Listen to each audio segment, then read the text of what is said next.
현가적 시국으로 보아서 태종 무열왕이 이때 시해되었다, 이렇게 부르고 싶습니다.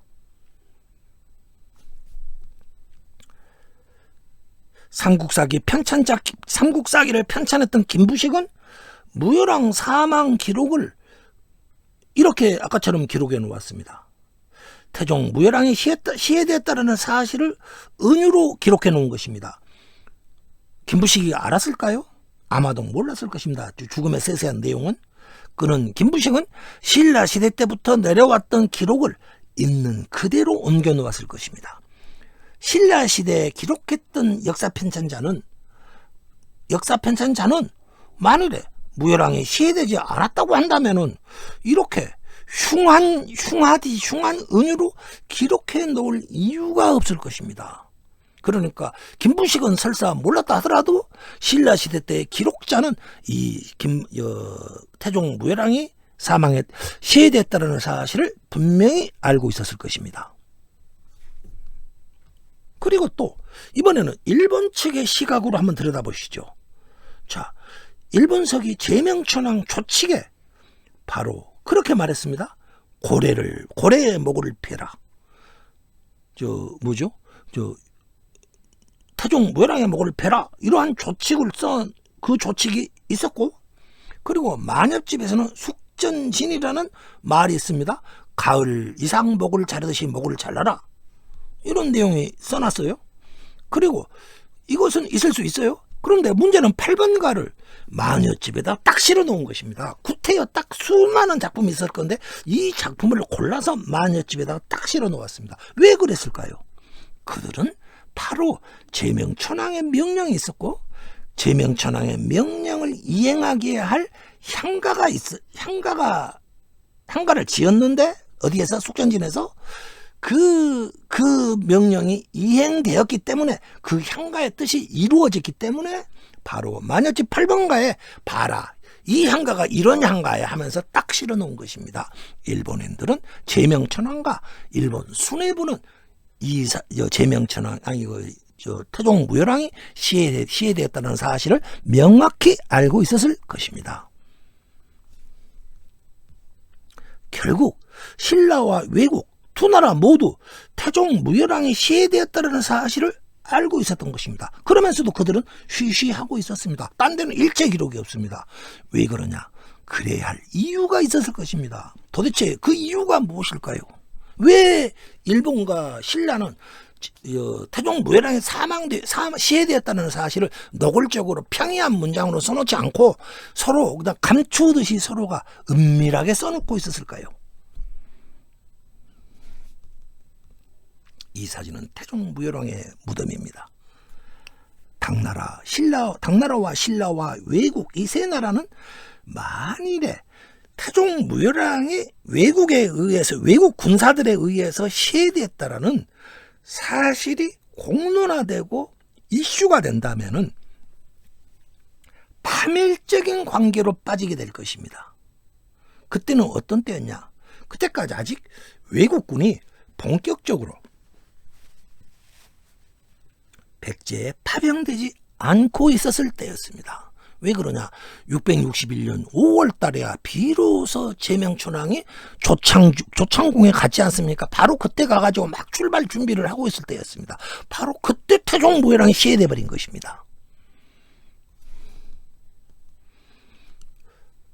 백제부흥군은 그때 백제부흥 그 당시의 상황을 한번 짚어보겠습니다. 백제부흥군은 660년 8월 달부터 661년 8월 달까지 약 1년 동안에 200개의 성을 다시 탈환하는 기염을 토하고 있었습니다. 그야말로 귀실복신 등 일부 백제 부흥군의 주동자들을 귀실복신 등의 백제 군사들, 흩어진 군사들과 유민들을 총 다 규합해가지고 나당 연합군하고 치열한 전투를 벌이고 있었습니다. 또 그것뿐이었냐? 고구려가 이제 사태를 고구려도 알았죠. 만일에 백제가 망한다면 자기네들이 완전히 다음 차례가 바로 자기들이라는 것을 알았을 것입니다. 그래서 고구려도 그때 어땠냐? 660년 말, 그러니까 660년 말부터 신라 북쪽 한강 유역을 줄기차게 공격을 해옵니다. 왜 그렇겠습니까? 바로 그쪽을 공격함으로써 신라 당나라군이 그쪽을 막는 사이에 백제 부흥군이 열심히 그 부흥을 위해서 노력하라 이렇게 하기 위해서 그리고 양동작전이라고 하죠. 그쪽에서 막 공격을 해오고 있었습니다. 그렇기 때문에 백제와 신라군은 아주 공경에 처해 있을 때였습니다. 그때 또 알았을 거 아닙니까? 백제도 이때 참전을, 외국도 참전을 하려고 조창궁에 와가지고 열심히 군사들을 모으고 있다. 이걸 다 알고 있었지 않겠습니까? 그러면 보십시오. 당나라와 신라는 백제 안에서 백제 부흥군에게 200개 성을 뺏기는 등 아주 공경에 처해 있는데 고구려는 쳐들어오지요.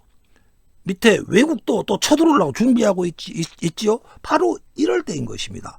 이때 만일에 외국군에 의해서 무열왕이 시대했다 이것을 공식화해버린다면 신라는 가만히 있을 수가 없습니다. 당연히 외국에게 보복을 해야 했습니다. 그럼 외국의 보복은 어떻게 할까요? 군사를 쪼개가지고 백제 부흥군하고 싸우고 있던 군사들을 쪼개가지고 배에다 태워서 외국으로 쳐들어가서 외국에 쳐들어가서 혼내놓아야 하지 않겠습니까? 그런데 신라는 어땠냐? 그 당시 군사를 쪼갤 수가 없었을 것입니다.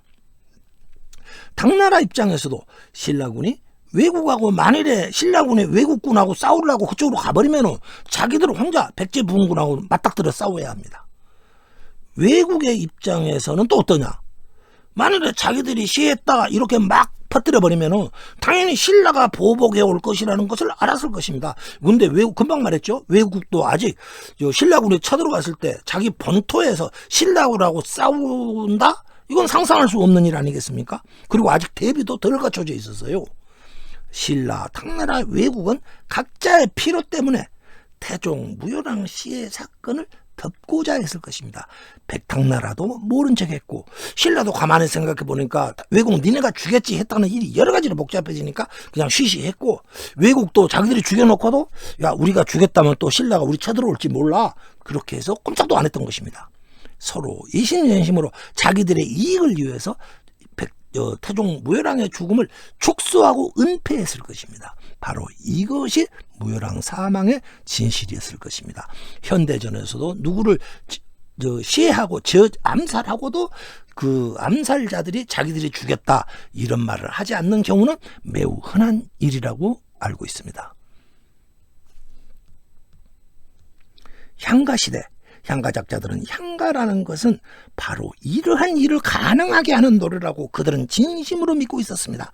향가는 천지신명에게 소원을 이루어지게 해달라고 비는 노래인 것입니다. 기도의 노래였습니다. 작자의 소원을 들어주는 노래이기 때문에 향가는 그 시대인들에게 숭배의 대상이었습니다.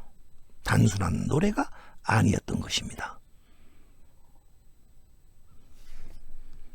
오늘은 여기까지입니다.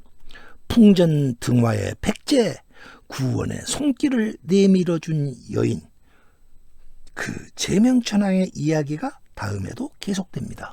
많은 시청 부탁드리겠습니다.